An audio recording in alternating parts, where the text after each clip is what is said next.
Hello, and we are back. We are back from our Japan adventure. We are back from our Japan cruise. It's been a week, almost a week when we came back.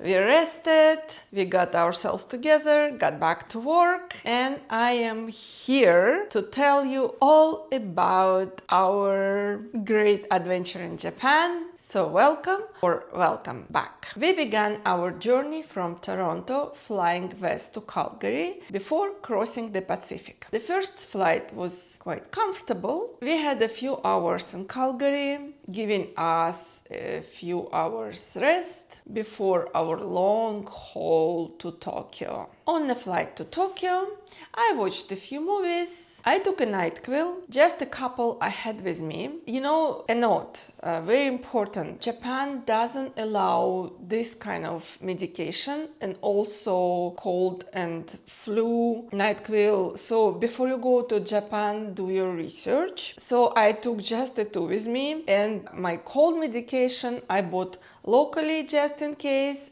but about that later. So plan ahead.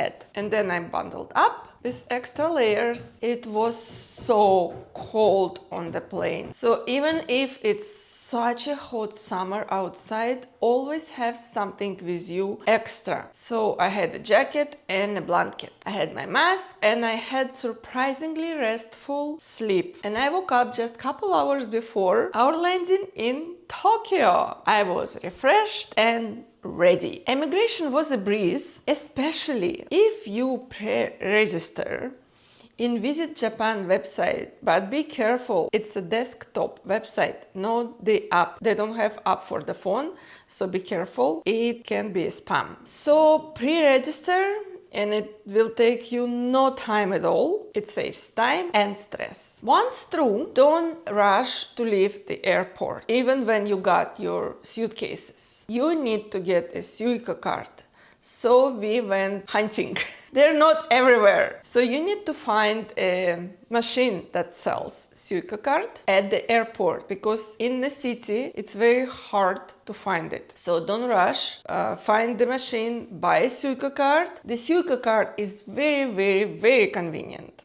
You can use it for all kind of transportation in Japan, not just in Tokyo, but in Osaka, Kyoto, or any city you go. And also you can buy, make a small purchases like in a convenience store or tickets for museum or things like that. Very convenient. So highly recommend. So very important. Get your Suica card. One for each. And you can add money anywhere, like in a subway, in a convenience store. That's an easy task. The actual Suica card, you have to get it at the airport. Or if you have an iPhone, you can download an app for Suica card. I don't have an iPhone, so I don't know how well it works. I've heard it works well, so it's up to you. Typing it up, it's easy. It makes navigating Tokyo seamless. But like I said, don't rush out of our airport just yet. If you came first time to Tokyo, it's very hard to figure out all the trains, all the subway system. It looks like a web. It's very easy to get lost. So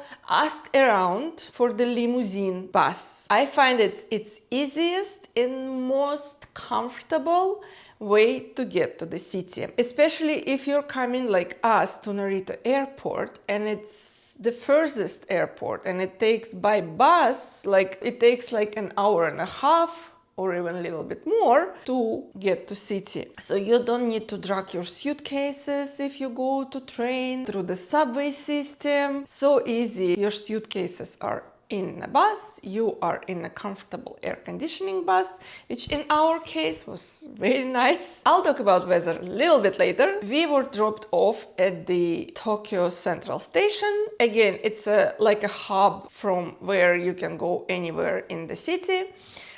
Conveniently, our hotel was just a few minutes away, so we got a taxi and we were driven to our hotel. Our hotel was wonderful location. It was few blocks from Ginza, few blocks from different subway stations. One subway station was just we didn't even need to cross the street. If you're interested, let me know and I will share our location and the name of our hotel. So we walking in and we need to check in. And we were greeted by two early lifelike robots. Welcome to the future! After dropping our bags and freshening up, we headed out for our first walk and meal. Here's a little clip I made we just arrived in the hotel, so you can see the fresh emotions and fresh reactions to our hotel and our observation. Okay guys, we are in Japan, we are in Tokyo and we are in hotel. So everything went actually very smoothly. Immigration, fast. I suggest you do everything, fill out the forms and everything beforehand, so you got a QR code and everything will be even faster. And then when you're done, get to the Lima bus. So easy. You will be driven to the Tokyo Central Station, and then you can take a taxi from there to your destination, any hotel you booked. And so now we are in a hotel and I want you to see it.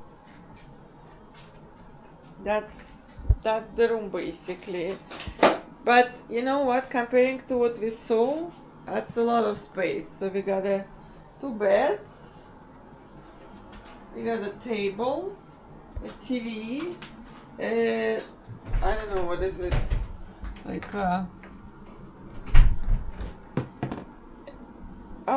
and a little tiny sofa bed. And a window, actually. And we got another window. And you can actually see from it. But I heard you can't open the window. And now we have also this hanger, tiny little mirror, the bathroom. Ooh, actually it's very spacious bathroom. And the shower and the Japanese toilet. Everyone is talking about it. Okay, we have this. What do you think this is? What do you think? Your ideas? Huh? Okay. We thought this is a fridge. No, it's not a fridge. Maybe it's a closet because it has hangers. Well, not exactly. This is steamer for clothing.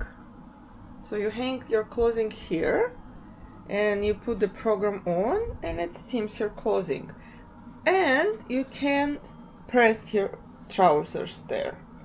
How smart it is. And if you think our hotel is crazy expensive, it's not. But this, I think every hotel should have.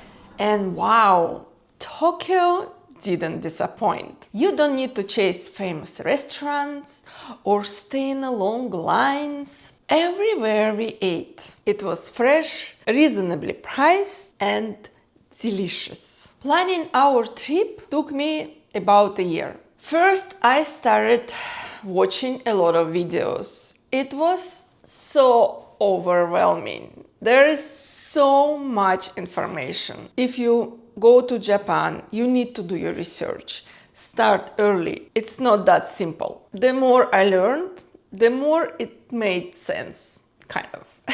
I watched countless videos, some helpful and some not really. But I was writing down. I took all the notes, all the places I liked and I wanted to visit. And I built a playlist of places I really want to visit. Let me know if you're interested and I can share my playlist with you or build your own. It's a lot of work, so like I said, start early. But benefit will be amazing if you plan ahead. So I've heard a lot from different people, especially Japanese.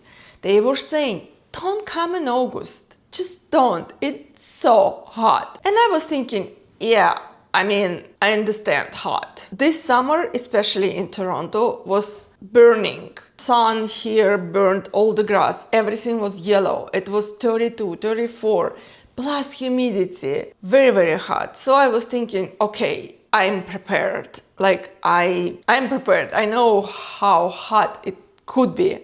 No. I wasn't. The heat was so intense. We skipped some parks and some gardens we were hoping to see, but it just was brutal. But still, we packed in so many amazing experiences. First day, we had a guide. But honestly, if you do your research, you don't need a guide. With our guide, we visited Fukagawa Fudo temple, witnessed a fire ritual. It was incredible, but it's a secret. And explored a secret labyrinth with crystal figurines. Then we wandered through the, if I say it right, Rikugen garden. It's a peaceful ravine park with a temple and a tea house pitched up the hill and a lot of steps and walking. A lot in the heat and humidity. And it was our first day. Jet lag? No, haven't heard about it. I didn't have time for jet lag. None. I didn't experience any jet lag at all. And not just me, all of us. We were busy walking and exploring Tokyo. Of course, there are lots of tourist spots in Tokyo. And they are crazy and crowded and busy. So, but you can't miss some of them. You just have to. Especially Asakusa. It's just so special and so historical, but so crowded. My advice to you, especially if you go in a heat like us, don't come during the day because there are lots of like little stores selling and they add to crowds and everything. Come in the evening. So calm, so quiet, and everything lit so beautifully. It stays lit until I think 11. So calm and enjoy the calmness, the beauty, the history. That's my advice to you.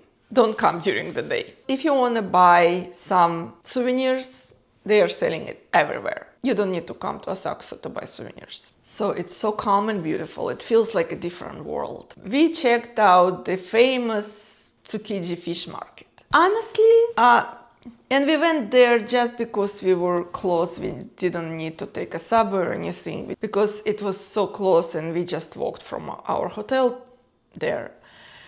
Honestly, I feel like it's overrated. It's crowded, it's overpriced. If you have a choice where to go, you can skip it easy. Same with Shibuya Crossing. I felt it's overrated as well. It's not as large as I thought. We've seen in Tokyo a few crossings like that, maybe not that wide, but still this one is not as big as it seems on, YouTube or on TV. It's fun. But it's so chaotic, it's crazy. And again, the subway around there and it's too crazy. I don't know, I didn't feel it. I honestly didn't. I wanted to go there again during the night and I skipped it. I decided I've seen enough. So we also skipped the Akihabara. It's just not our vibe. It's not just, we didn't have enough time, so we had to choose where to go. We went walking around Shinjuku and we saw famous 3D cat and we found it entertaining and funny and cool. I don't know, if you like cats, you like it too. So, and you need to find it. It's kind of touristy, but kind of not really. Lots of locals like to enjoy it too. Then we went to Kabuchiko Tower to see the Godzilla head, and had a lunch in this Kabuchiko Tower. Again, lots of places to eat. You don't need to find something special. In particular, Kabuchiko Tower, we had the sushi like on a conveyor belt, and it was delicious. Our friends went to see sumo show and the Kabuki theater. Both are conveniently located on the Ginza street, and both are tailored for the foreign visitors, and they had lots of fun. They enjoyed it. So if it's your kind of vibe and you're interested in this kind of cultural thing, go ahead.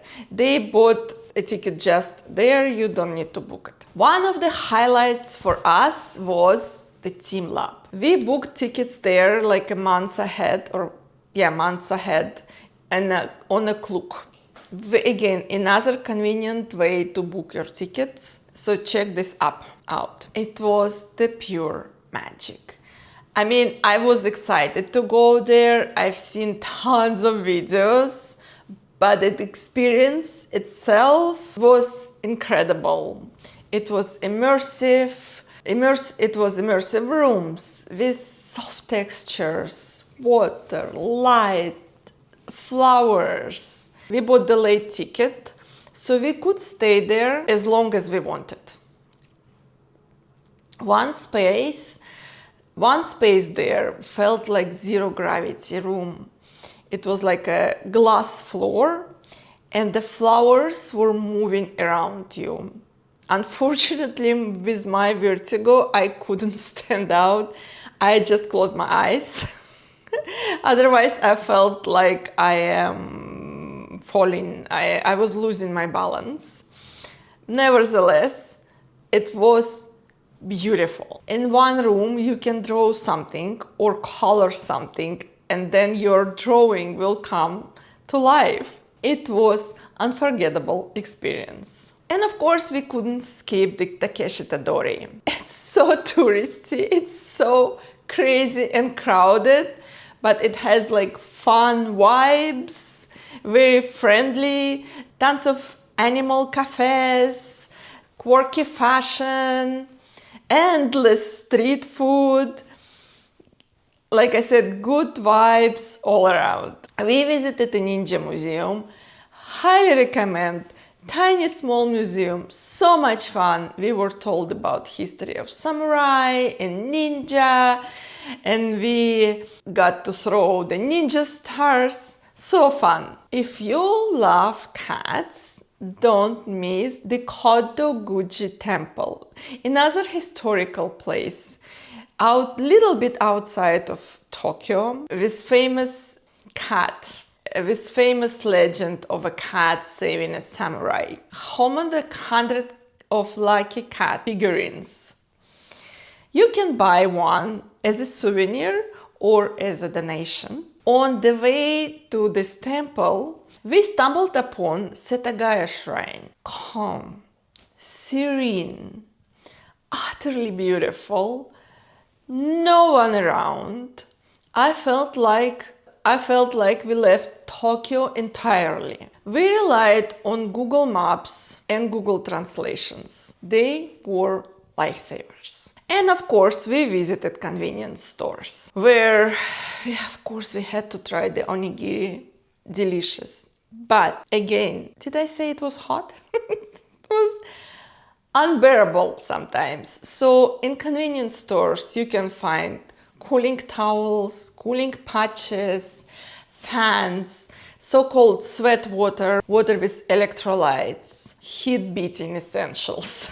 What you need to know, number one, you don't come on August. You got it, right? You need comfortable shoes. You're gonna walk about 20,000 steps a day, easy. Tokyo is a huge city, and it's not just walking around the city. You go underground, you go in the metro, you change station, you go from one station to another, you change trains, which also requires lots of walking. And I am so glad I packed an outfit for every day. I know it sounded too much, but honestly, it was a smart decision. Again, did I mention it was hot? It was like close to 40. So by the end of the day, I was soaked. Of course, I didn't want to wear same outfit next day. On a day 4, we packed up and headed to Yokohama by subway. Actually, everything went smoothly. But that's another story for another video. So stay tuned and see you in the next video.